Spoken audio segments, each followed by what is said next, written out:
Imagina vivir en una casa donde una habitación cambia de lugar. No metafóricamente, no en tu imaginación. Literalmente cambia de posición física dentro de la estructura del edificio. Hoy la encuentras al final del pasillo del segundo piso. Mañana está junto a la cocina en el primer piso. Pasado mañana aparece detrás del baño.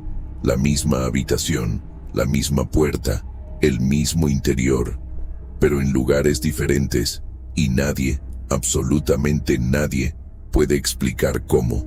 Esta es la historia de la familia Torres. 4 personas normales que alquilaron una casa normal en una ciudad normal, y descubrieron que su nueva casa contenía una habitación que no obedecía las leyes fundamentales del espacio físico. Una habitación que no estaba en los planos originales de construcción. Una habitación que ocupaba más espacio por dentro de lo que debería caber por fuera. Una habitación conectada a la muerte de un hombre hace casi 40 años. Una habitación que tal vez nunca debió existir.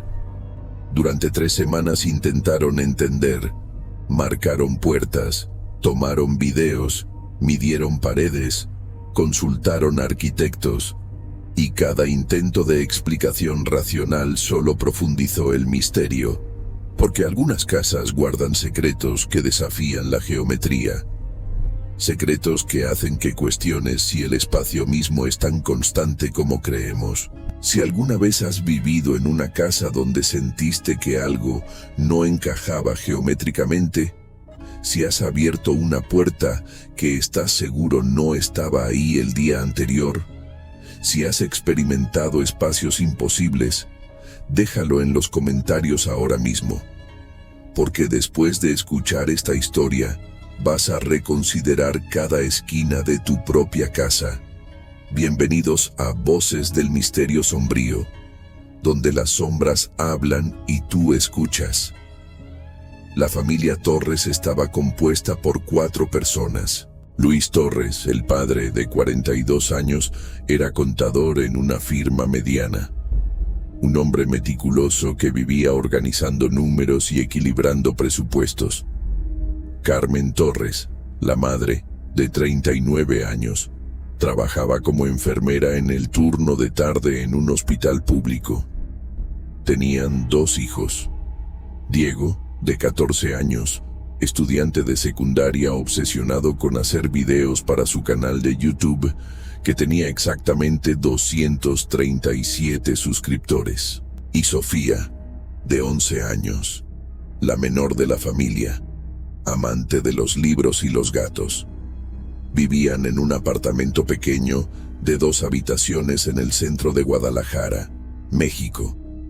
Pero cuando Carmen quedó embarazada por 3ª vez, un embarazo no planeado pero bienvenido, decidieron que necesitaban más espacio. Comenzaron a buscar casas para alquilar en zonas más tranquilas de la ciudad. Algo con jardín, algo con habitaciones suficientes, algo que pudieran pagar con su presupuesto ajustado de clase media trabajadora. Encontraron la casa en un anuncio de internet. Una casa de 3 plantas en la colonia Jardines de la Cruz. La zona era segura, residencial, con escuelas cercanas. La casa lucía bien en las fotos. Fachada de ladrillo rojo, ventanas amplias, un pequeño jardín frontal con pasto descuidado pero recuperable. El precio del alquiler era sorprendentemente bajo para el tamaño y la ubicación. Casi sospechosamente bajo.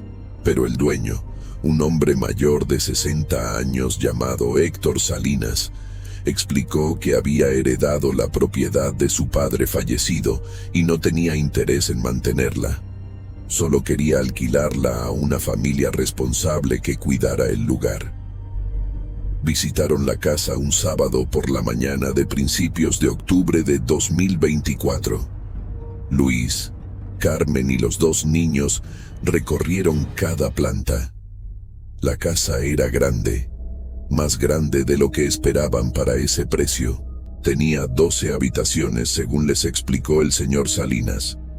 3 habitaciones principales para dormitorios, 2 baños completos, una cocina espaciosa, una sala, un comedor, una habitación de lavandería, una pequeña biblioteca con estanterías vacías, una habitación que podría usarse como oficina y una habitación de depósito al fondo. Todo estaba limpio aunque algo viejo.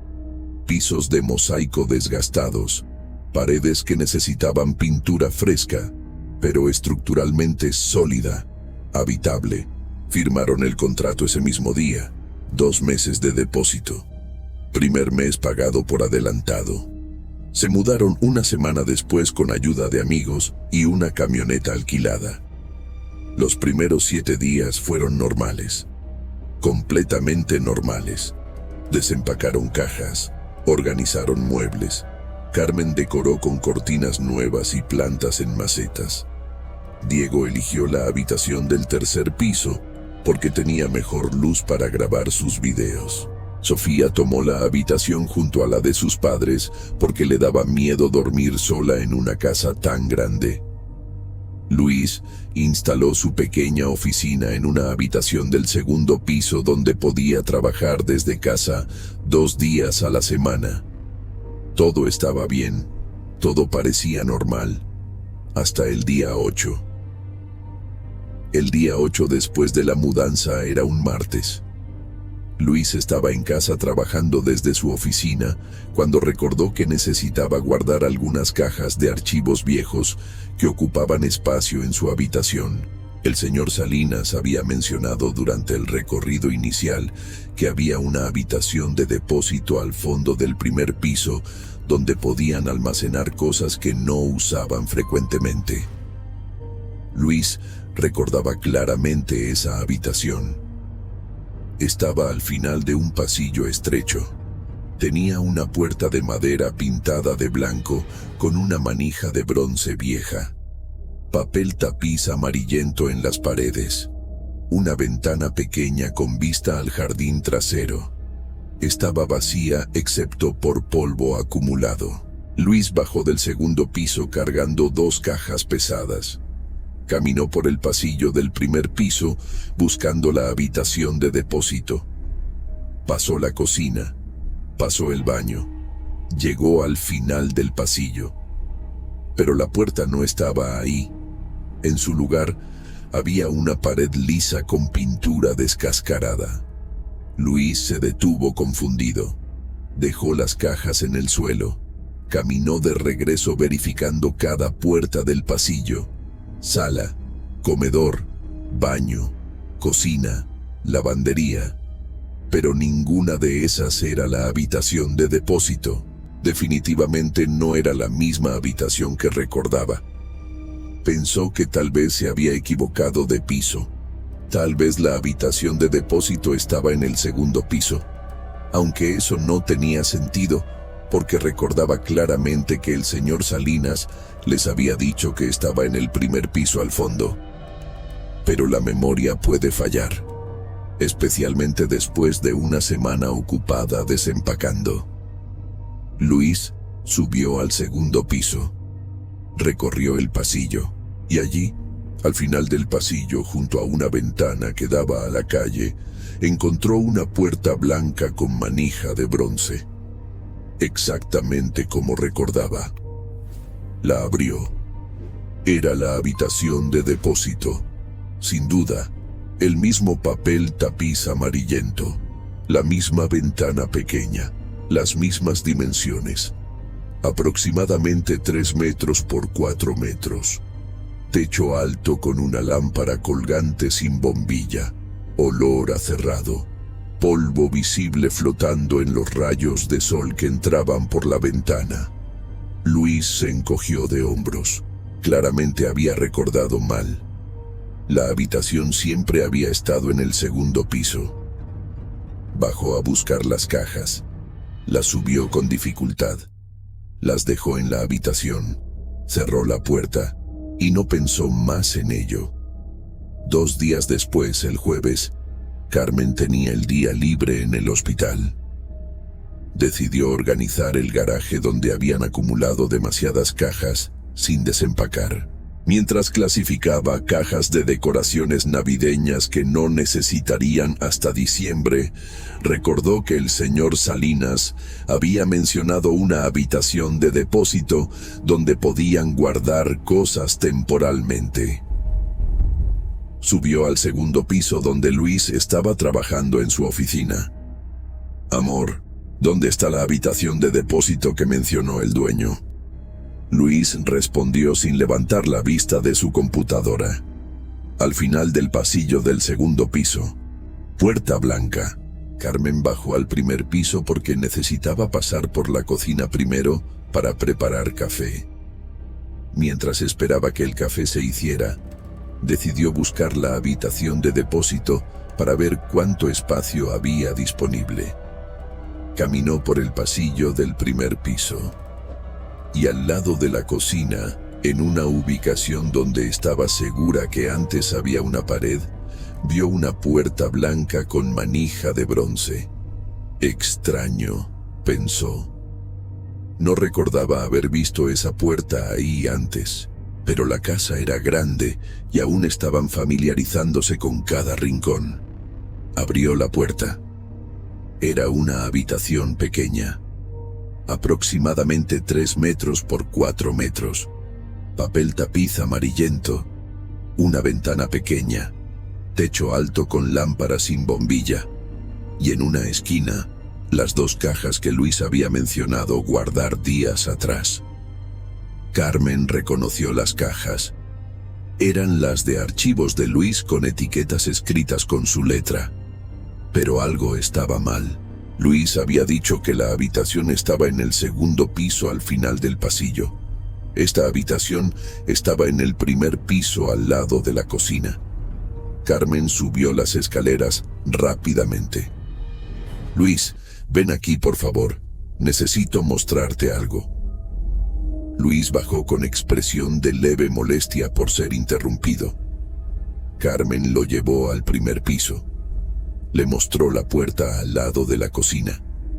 Luis la miró confundido. Esa puerta no estaba ahí antes. Carmen abrió la puerta. Luis entró. Vio sus cajas en la esquina. Su confusión se transformó en incomodidad profunda. «Yo guardé esas cajas en el segundo piso, en la habitación al final del pasillo. Las subí personalmente». Carmen lo miró. «Esta es la habitación del segundo piso, pero está aquí abajo». Luis negó con la cabeza. «Eso no tiene sentido». Subieron juntos al segundo piso. Caminaron hasta el final del pasillo. La puerta blanca seguía ahí. Luis la abrió. La habitación estaba vacía, sin cajas, sin polvo removido, como si nunca hubiera guardado nada allí. Bajaron al primer piso. Revisaron la habitación junto a la cocina. Las cajas seguían ahí. Luis tocó las cajas. Eran reales. Verificó las etiquetas. Eran sus archivos. Abrió una caja. Los documentos estaban ahí, exactamente como los había empacado. «Carmen, yo subí estas cajas al segundo piso hace 2 días. Las dejé en esa habitación del fondo, te lo juro». Carmen lo miró con preocupación creciente. Tal vez las movió alguien. Luis negó. «Nadie más sabía que las guardé ahí. Y esta habitación del primer piso, juro que no estaba aquí cuando nos mudamos. Esa pared era sólida». Decidieron que tal vez los dos estaban confundidos por el estrés de la mudanza, que la memoria puede jugar trucos, que probablemente la habitación siempre estuvo en el primer piso y Luis simplemente recordaba mal. Dejaron el asunto ahí, pero ambos sentían una incomodidad que no podían nombrar. El día 12, un sábado, Diego decidió grabar un video para su canal de YouTube. El título sería «Tour por mi nueva casa enorme». Tomó su teléfono con la cámara frontal activada. Comenzó a grabar desde su habitación del tercer piso. Explicó a sus futuros espectadores que se había mudado a una casa gigante con 3 pisos y un montón de habitaciones. Bajó al segundo piso grabando. Mostró la oficina de su padre. Mostró el baño. Bajó al primer piso. Grabó la sala, el comedor, la cocina.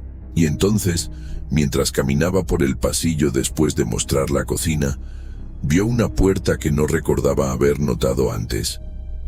Una puerta blanca detrás de donde estaba la cocina, en una esquina extraña del pasillo que formaba un ángulo raro. Diego enfocó la cámara hacia la puerta. Y esta es una habitación de depósito o algo así. No sé qué tiene. Vamos a ver. Abrió la puerta. La cámara capturó una habitación pequeña. Papel tapiz amarillento. Ventana pequeña. Techo alto. Exactamente como Luis y Carmen habían descrito, pero en una ubicación diferente. No al lado de la cocina como Carmen la había encontrado, sino detrás de la cocina en un rincón del pasillo que parecía geométricamente improbable. Diego terminó su video y lo subió esa noche. Luis y Carmen lo vieron en la laptop de la sala mientras Diego editaba el siguiente video en su habitación. Cuando llegaron a la parte donde Diego abría la puerta de la habitación de depósito, Luis presionó pausa. Carmen, esa puerta no estaba ahí. Carmen se acercó a la pantalla. ¿Estás seguro? Luis asintió, completamente seguro.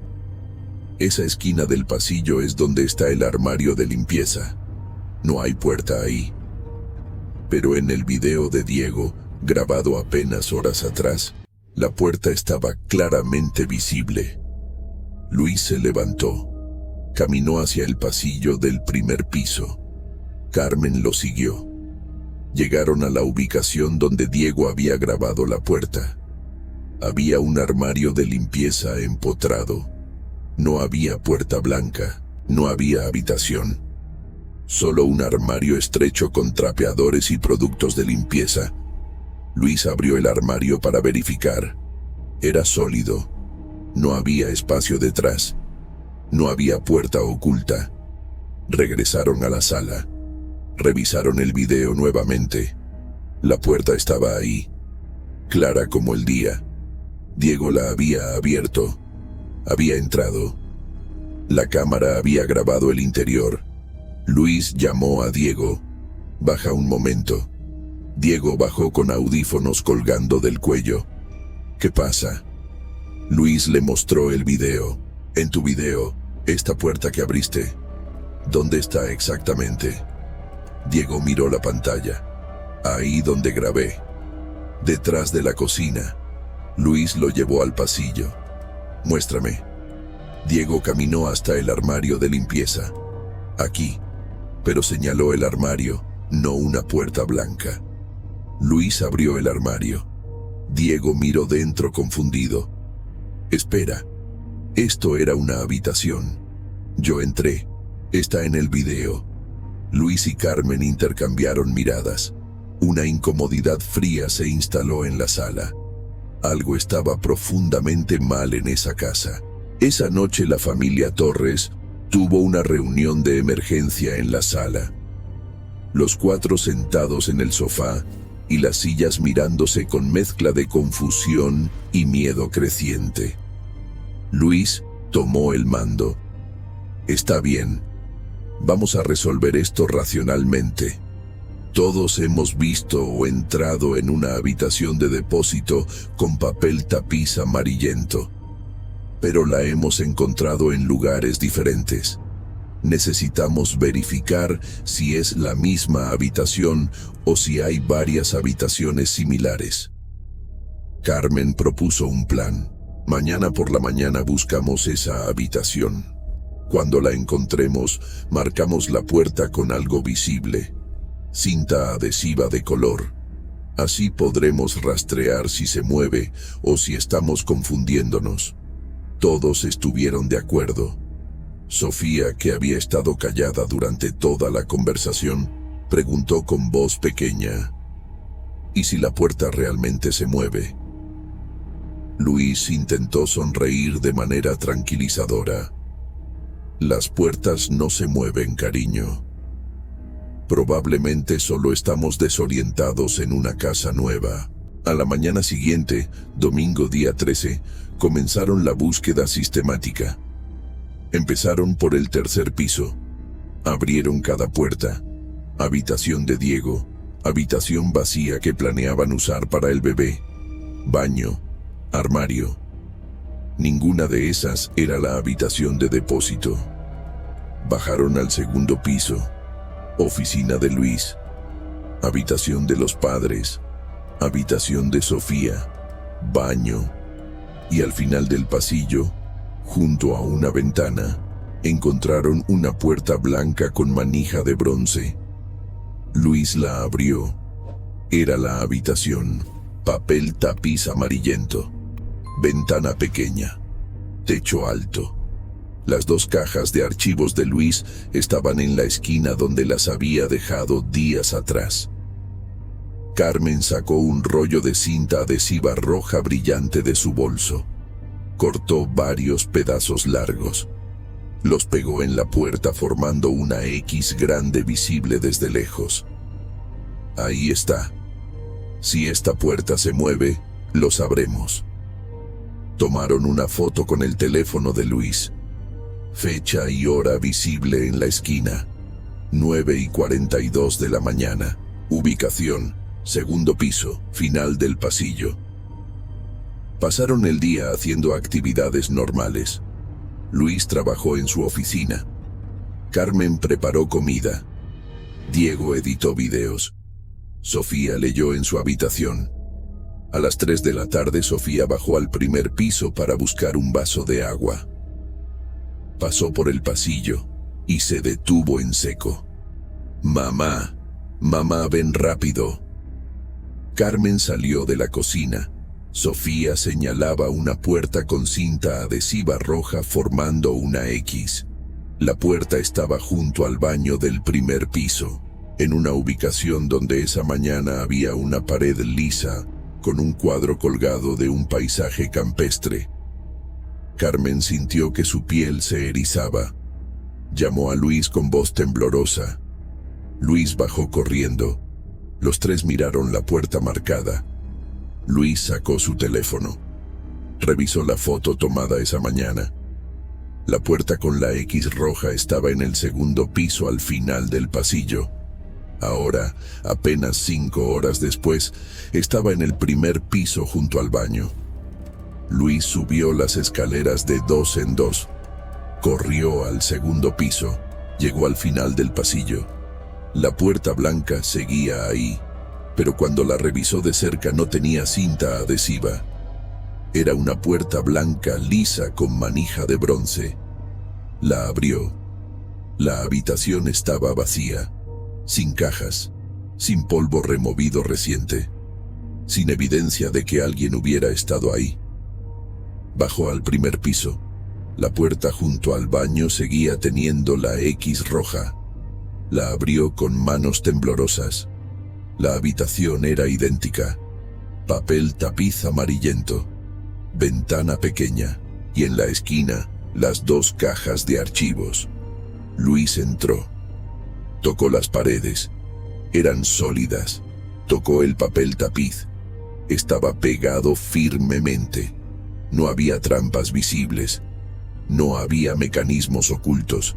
Era simplemente una habitación normal. Excepto que esa habitación había estado en el segundo piso 5 horas atrás. Y ahora estaba en el primer piso. Carmen propuso algo más extremo. Vamos a marcar las puertas. Todas las puertas de la casa. Así sabremos exactamente cuántas hay y dónde están. Pasaron la siguiente hora recorriendo toda la casa. Cada puerta recibió un número escrito con marcador negro directamente en la madera. Comenzaron por el tercer piso. Puerta 1, 2, 3. Continuaron en el segundo piso. Puerta 4, 5, 6, 7, 8, 9. Terminaron en el primer piso. Puerta 10, 11, 12. La puerta con la X roja junto al baño recibió el número 13. Luis contó en voz alta: 13 puertas.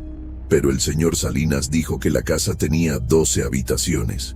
Diego, que había estado grabando todo con su teléfono, preguntó lo obvio: ¿entonces hay una habitación extra? Luis asintió lentamente. Eso parece. Carmen sintió un escalofrío. Una habitación que no debería existir y que aparece en diferentes lugares. Luis intentó mantener la calma. Vamos a documentar todo. Tomaremos fotos de cada puerta numerada. Si algo cambia, tendremos evidencia. Pasaron media hora fotografiando sistemáticamente cada puerta desde múltiples ángulos.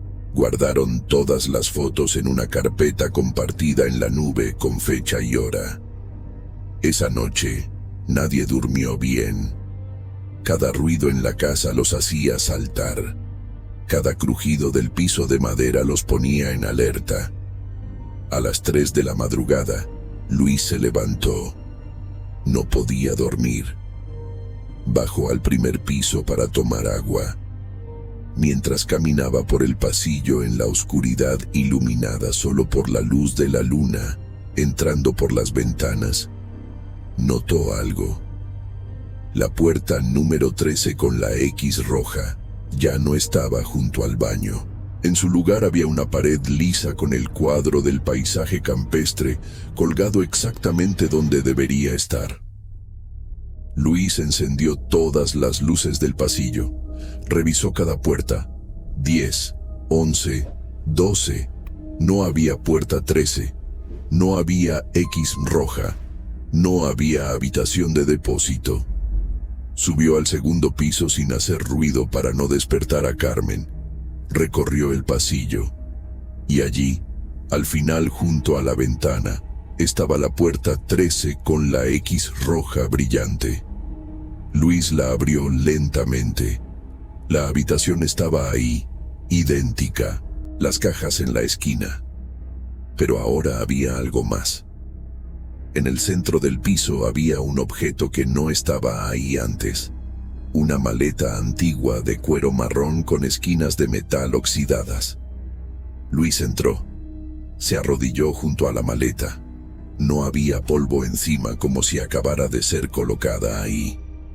La abrió con manos temblorosas. Dentro había ropa vieja, pantalones de mezclilla desgastados, camisas de trabajo de los años 80 según el estilo, y en el fondo, una fotografía enmarcada de un hombre joven, aproximadamente 30 años. Overol de trabajo, casco de construcción, sonriendo hacia la cámara con una obra en construcción detrás de él. Luis volteó la fotografía. En el reverso había una fecha escrita con tinta descolorida. 1987, marzo. Luis cerró la maleta, salió de la habitación, cerró la puerta, bajó las escaleras y tomó una decisión. A primera hora llamaría al señor Salinas. Necesitaban respuestas. Esta casa tenía secretos, y esos secretos estaban relacionados con alguien. Alguien que había dejado una maleta. Alguien cuya foto estaba enmarcada como recuerdo. Alguien de 1987. A las 9 de la mañana del lunes día 14, Luis llamó al señor Salinas. La conversación fue incómoda desde el principio. Señor Salinas, necesito preguntarle algo sobre la casa. ¿Cuántas habitaciones tiene exactamente? El señor Salinas respondió con tono confundido. Ya se lo dije cuando firmamos el contrato. 12 habitaciones. Luis respiró profundamente. Hemos contado 13 puertas, y hay una habitación que aparece en diferentes ubicaciones. El señor Salinas guardó silencio por varios segundos. Luego dijo algo que confirmó que ellos no estaban locos. ¿Ustedes también la encontraron? Luis sintió que su corazón se aceleraba. ¿También? ¿Eso significa que usted sabe de esa habitación? El señor Salinas suspiró audiblemente por teléfono. Mi padre nunca habló de ello abiertamente. Pero antes de morir mencionó que esa casa tenía una habitación que no estaba en los planos, una habitación que el constructor añadió sin permiso. Dijo que era mejor no pensar en ella, que no causaba problemas si la ignorabas. Luis sintió una mezcla de alivio por saber que no estaban imaginando y de terror por confirmar que algo estaba objetivamente mal con esa casa. Señor Salinas, necesitamos los planos originales de construcción. Necesitamos entender qué está pasando. El señor Salinas accedió. Tengo los planos en mi oficina. Puedo llevarlos esta tarde. A las 5 de la tarde, el señor Salinas llegó con un tubo de cartón grande conteniendo planos arquitectónicos enrollados. También traía una carpeta con documentos de construcción de 1987. Se sentaron en la mesa del comedor. El señor Salinas extendió los planos. Luis, que había trabajado brevemente en una firma de ingeniería antes de convertirse en contador, podía leer planos básicos. Carmen y Diego también observaban con atención. Sofía estaba en su habitación porque Carmen decidió que era demasiado para una niña de 11 años. El señor Salinas señaló las páginas con dedo tembloroso. Estos son los planos originales aprobados por el municipio en enero de 1987. La construcción comenzó en febrero y terminó en agosto del mismo año. Según estos planos, la casa tiene 12 habitaciones distribuidas en 3 plantas. Luis estudió los dibujos técnicos, contó las habitaciones marcadas. Efectivamente, había 12. Ninguna de ellas era la habitación con papel tapiz amarillento que habían estado encontrando en lugares imposibles. Luis preguntó lo obvio. Entonces, ¿de dónde salió la habitación 13? El señor Salinas abrió la carpeta de documentos. Sacó recortes de periódico amarillentos. Uno de ellos tenía el titular: Obrero muere en accidente durante construcción. El artículo estaba fechado en marzo de 1987. Luis lo leyó en voz alta para que todos escucharan. Un obrero de construcción identificado como Ramón Castillo, de 32 años, falleció ayer después de caer desde el tercer piso de una residencia en construcción en la colonia Jardines de la Cruz. Testigos indicaron que Castillo estaba trabajando en una extensión no autorizada cuando perdió el equilibrio. Las autoridades investigan posibles violaciones de códigos de construcción. Carmen señaló algo en el artículo. Dice, extensión no autorizada. El señor Salinas asintió. Según lo que mi padre me contó antes de morir, el capataz de la obra, un hombre llamado Julio Méndez, decidió añadir una habitación extra sin informar a los arquitectos ni a los inspectores municipales. Quería impresionar a mi abuelo, el dueño original que encargó la construcción. Pensó que una habitación adicional aumentaría el valor de la propiedad. Ramón Castillo era el obrero asignado a construir esa habitación. Estaba trabajando solo porque era un proyecto secreto que el capataz no quería que otros supieran. Durante la construcción, cayó desde una altura donde, según los planos oficiales, no debería haber piso. Murió instantáneamente. Luis sintió un escalofrío recorrer su espalda. La foto que encontré en la maleta, ¿es Ramón Castillo? El señor Salinas sacó otra foto de la carpeta. La misma foto. El mismo hombre joven con overol y casco. Sí, esta foto estaba en los archivos de mi padre, Ramón Castillo. Diego preguntó con voz temblorosa. Entonces la habitación que aparece y desaparece es la habitación que él estaba construyendo cuando murió. El señor Salinas no respondió directamente, solo dijo: mi padre siempre creyó que esa habitación estaba maldita, que nunca debió construirse, y que después de la muerte de Ramón, la habitación se comportaba de manera extraña. Luis decidió que necesitaban verificación profesional. Contactó a un arquitecto que conocía de su trabajo, un hombre de 50 años llamado ingeniero Roberto Fuentes. Le explicó la situación por teléfono. Al principio el ingeniero pensó que Luis estaba bromeando, pero cuando Luis le envió fotos, videos y los planos originales, accedió a visitar la casa. Llegó el martes por la mañana con equipo de medición profesional, láser de distancia, nivel digital, plomada, cinta métrica industrial. El ingeniero Fuentes comenzó su análisis sistemáticamente. Primero midió la casa por fuera, cada pared exterior, cada dimensión. Registró los datos en una tablet. Luego entró y comenzó a medir por dentro, cada habitación, cada pasillo, cada espacio. Trabajó durante 3 horas sin parar. Luis, Carmen y Diego lo observaban en silencio. Cuando terminó, el ingeniero se sentó en la sala con expresión profundamente perturbada. Revisó sus datos 2 veces, luego 3 veces. Finalmente miró a Luis. Hay una anomalía crítica. Luis sintió que su boca se secaba. ¿Qué tipo de anomalía? El ingeniero Fuentes mostró su tablet con cálculos y diagramas. Las medidas internas de esta casa exceden las medidas externas en aproximadamente 9.2 metros cuadrados. Luis no entendió inmediatamente. ¿Qué significa eso? El ingeniero lo explicó lentamente. Significa que hay más espacio dentro de esta casa de lo que debería caber según las dimensiones externas.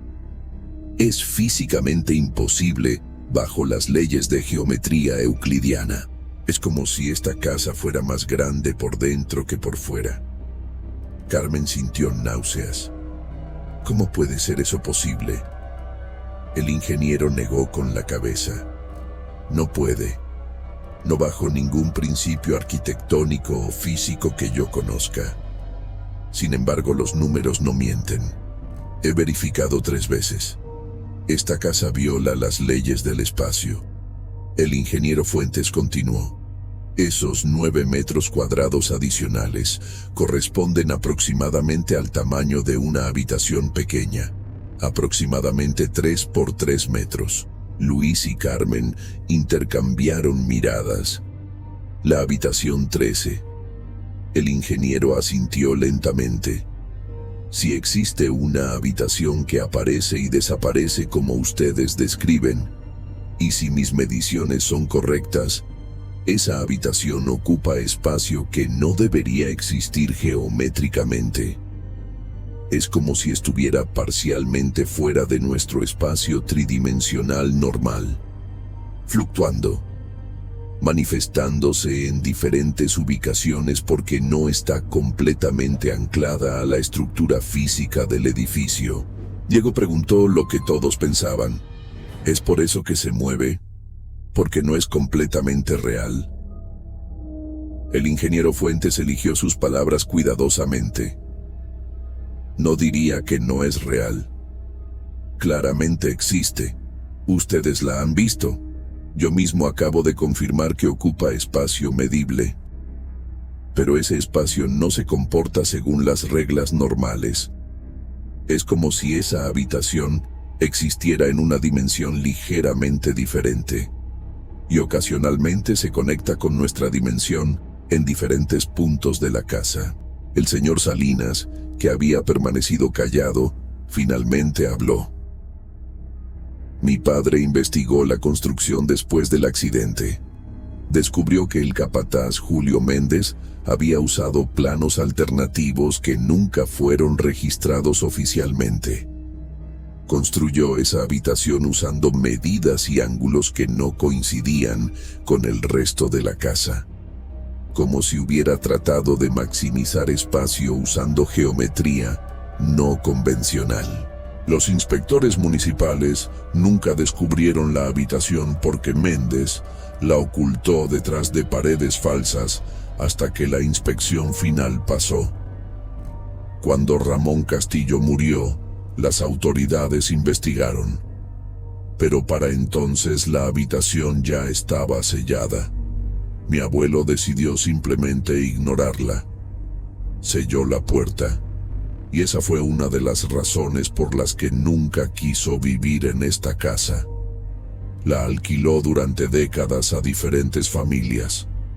Luis preguntó algo que había estado pensando. ¿Otros inquilinos experimentaron lo mismo que nosotros? El señor Salinas asintió lentamente. Algunos sí. La mayoría se mudaba después de pocas semanas sin explicar exactamente por qué. Los que se quedaban más tiempo mencionaban habitaciones que cambiaban, puertas que aparecían y desaparecían. Pero nadie documentó como ustedes. Nadie llamó a un arquitecto para mediciones profesionales. Luis sintió una mezcla de validación y horror. Validación porque confirmaba que no estaban locos. Horror porque significaba que esta anomalía había estado sucediendo durante casi 40 años sin resolverse. El ingeniero Fuentes hizo una recomendación profesional. Deberían mudarse. No puedo garantizar la estabilidad estructural de una casa que desafía geometría básica. Si esa habitación puede moverse espacialmente, no hay manera de predecir qué más podría suceder. Podría haber colapsos. Podría haber otros fenómenos. No es seguro. Luis miró a Carmen. Ella asintió. Ambos habían llegado a la misma conclusión. No podían criar a sus hijos en una casa que no obedecía las leyes del espacio físico. No importaba cuán bajo fuera el alquiler. No importaba cuán grande fuera la casa. Algo estaba fundamentalmente mal. Y ese algo estaba conectado a la muerte de un hombre hace casi 40 años. Antes de tomar la decisión final, Luis quería una última confirmación.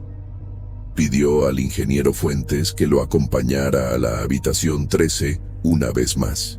Querían documentar el interior profesionalmente. Subieron al segundo piso donde la puerta con X roja estaba en ese momento. Entraron juntos. La habitación estaba ahí. Papel tapiz amarillento. Ventana pequeña. La maleta de Ramón Castillo en el centro. El ingeniero Fuentes midió las dimensiones internas. 3.2 metros por 3.5 metros. Altura del techo, 2.8 metros. Tomó fotos desde cada ángulo. Midió la ventana. Y entonces notó algo que hizo que se detuviera abruptamente. La ventana. Luis, mire por la ventana. Dígame qué ve. Luis se acercó a la ventana. Miró hacia afuera. Y sintió que el mundo se inclinaba bajo sus pies. La ventana mostraba una vista que no debería ser posible. Desde el segundo piso deberían ver la calle frontal o el jardín trasero dependiendo de la orientación. Pero lo que Luis veía por esa ventana era una obra en construcción. Andamios de metal, montones de ladrillos, sacos de cemento, una mezcladora de concreto oxidada, y en el centro de la escena, apenas visible como si fuera un fantasma translúcido, un hombre con overol y casco, trabajando, construyendo, Ramón Castillo, todavía construyendo la habitación que lo mató, todavía atrapado en marzo de 1987, todavía tratando de terminar el trabajo que nunca pudo completar. Luis se alejó de la ventana respirando agitadamente. El ingeniero Fuentes también había visto. Se miraron en silencio. No había palabras para lo que acababan de presenciar. Salieron de la habitación. Cerraron la puerta. Y sin decir nada más, ambos supieron que esa casa no era simplemente anómala arquitectónicamente. Era una trampa temporal. Un lugar donde el pasado y el presente se entrelazaban de maneras que la ciencia no podía explicar. La familia Torres decidió mudarse después de exactamente 3 semanas y 2 días viviendo en la casa de Jardines de la Cruz. Empacaron rápidamente. Encontraron un apartamento disponible inmediatamente en su antiguo barrio. Era más pequeño, más caro, pero obedecía las leyes del espacio, y eso era suficiente. Luis reflexionó sobre la experiencia durante una entrevista que el ingeniero Fuentes organizó con un investigador paranormal asociado con una universidad. Luis dijo: no podíamos seguir viviendo en una casa que no entendíamos.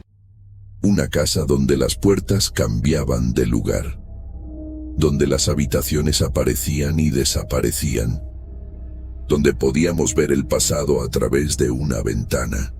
Teníamos 2 niños. Carmen estaba embarazada.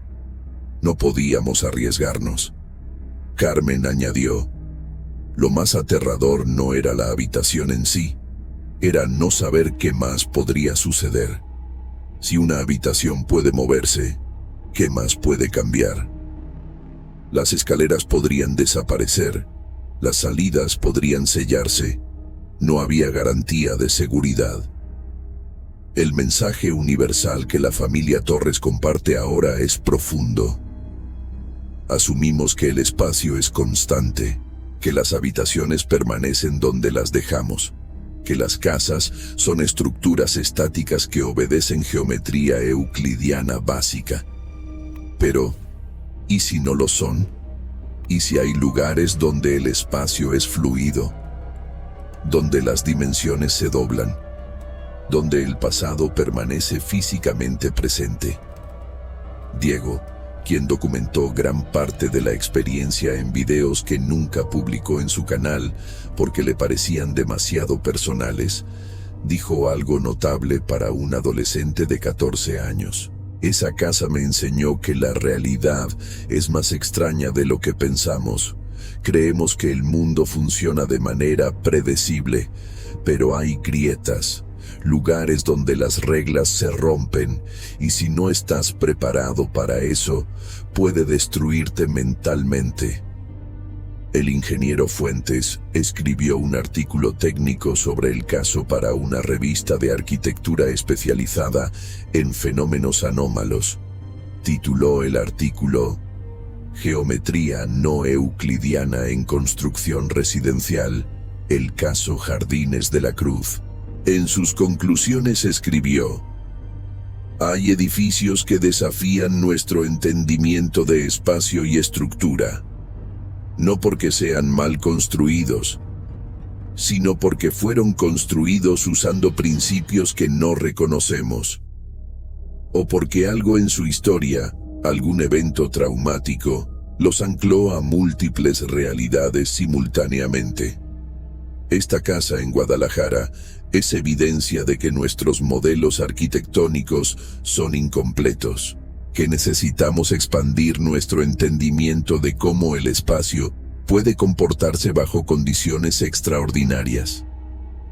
El aspecto más inquietante del caso, según todos los involucrados, es que la casa sigue ahí, sigue existiendo, sigue siendo alquilada.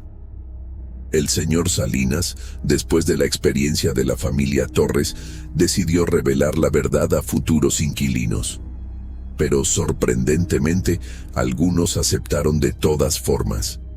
El alquiler era muy bajo, la casa era grande, y algunas personas estaban dispuestas a convivir con lo inexplicable si el precio era correcto. Un año después de mudarse, Luis recibió un mensaje del nuevo inquilino, un estudiante universitario de 23 años que vivía solo y necesitaba espacio barato cerca del campus. El mensaje decía: encontré la habitación, se mueve como usted dijo, pero aprendí a dejarla en paz, si no la busco, no me molesta. Luis respondió advirtiendo que no era seguro, pero el estudiante insistió que estaba bien, que había llegado a un entendimiento con la casa, que mientras respetara ciertos límites, la casa lo respetaba a él. Luis no entendió qué significaba eso, pero tampoco quiso saber más. La metáfora que la familia Torres usa ahora cuando habla de su experiencia es poderosa. Las casas guardan más que recuerdos. A veces guardan dimensiones. A veces guardan momentos congelados del pasado. A veces son más que estructuras físicas. Son contenedores de tiempo. Lugares donde eventos traumáticos dejan cicatrices no solo emocionales, sino espaciales. La muerte de Ramón Castillo en 1987 no solo dejó un cuerpo, dejó una ruptura en el tejido del espacio. Y esa ruptura se manifestó como una habitación que no puede decidir dónde pertenecer. La validación final vino cuando el ingeniero Fuentes encontró otros 3 casos documentados en literatura arquitectónica de casas con anomalías espaciales similares. Una en Japón, donde una escalera llevaba a pisos que no existían externamente.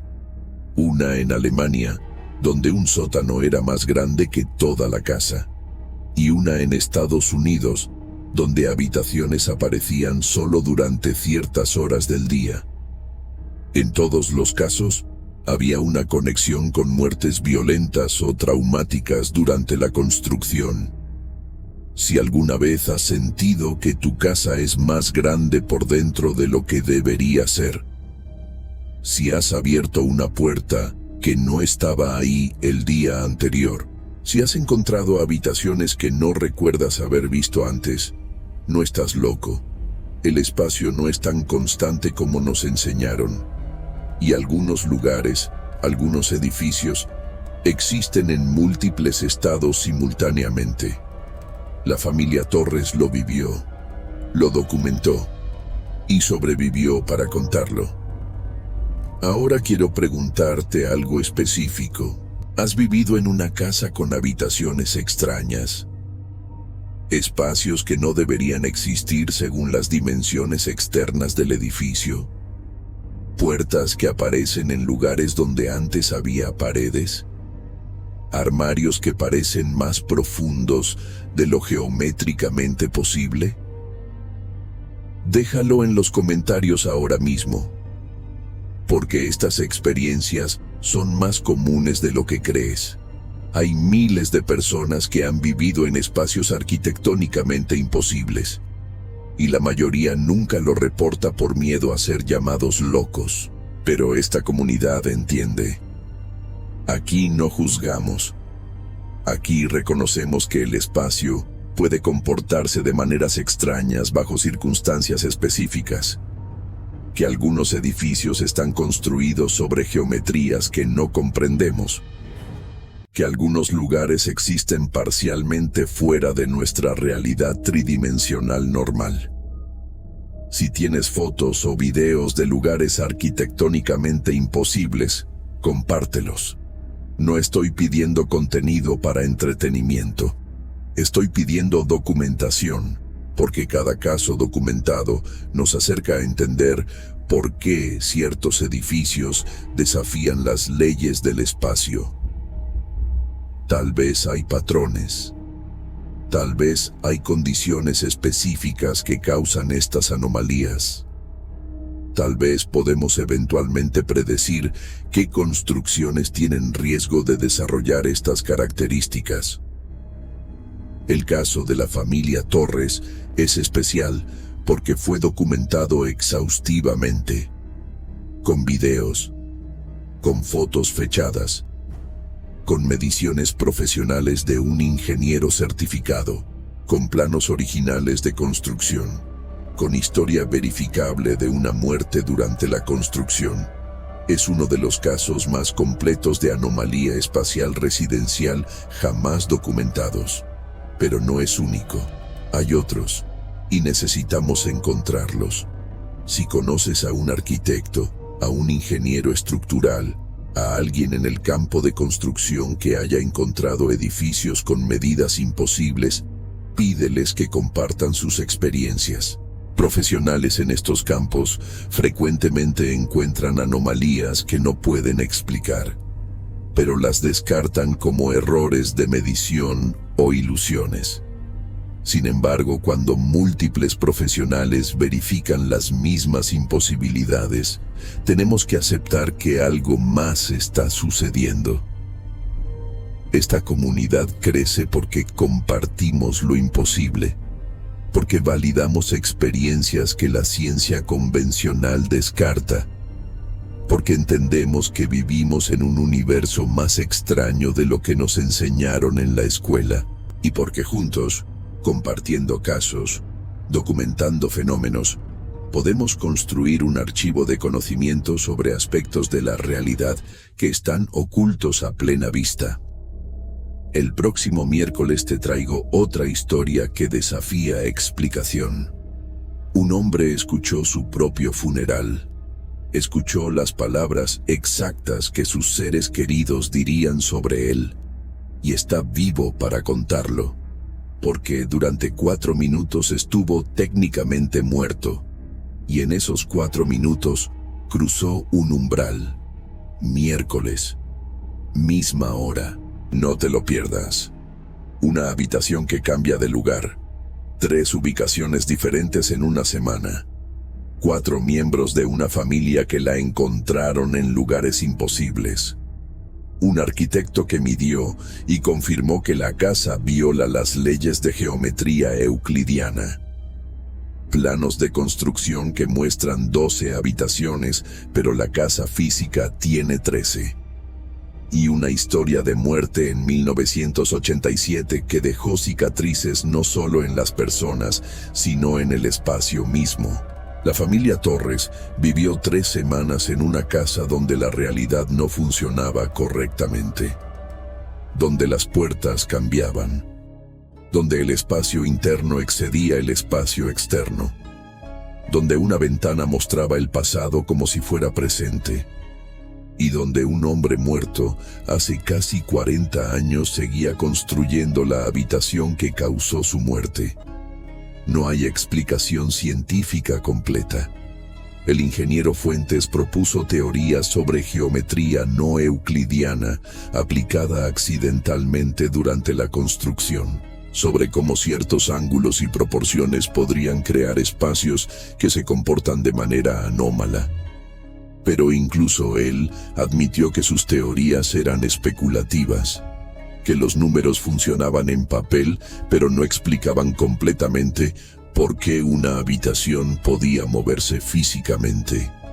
La explicación paranormal sugiere que la muerte traumática de Ramón Castillo creó una ruptura en el espacio-tiempo local, que su energía, su intención de completar el trabajo, quedó atrapada en la habitación que estaba construyendo, y que esa habitación ahora existe en un estado cuántico indefinido, presente en múltiples ubicaciones simultáneamente hasta que alguien la observa y colapsa temporalmente en una ubicación específica.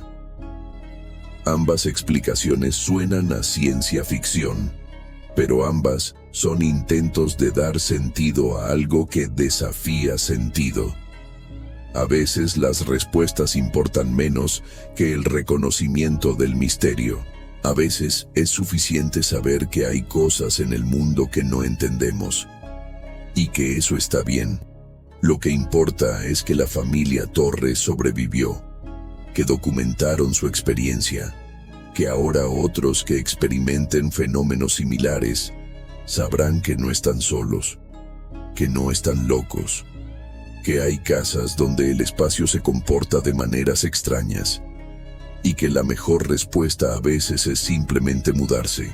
Si esta historia te hizo ver tu propia casa con nuevos ojos, si te hizo cuestionar si las habitaciones están realmente donde crees que están, dale like a este video ahora mismo. Compártelo con alguien que haya experimentado anomalías arquitectónicas, con alguien que sepa que su casa es extraña, pero no puede explicar exactamente por qué. Suscríbete al canal, activa las notificaciones, porque cada semana exploramos más misterios reales, más fenómenos documentados que la ciencia no puede explicar completamente, más historias de personas que vivieron lo imposible.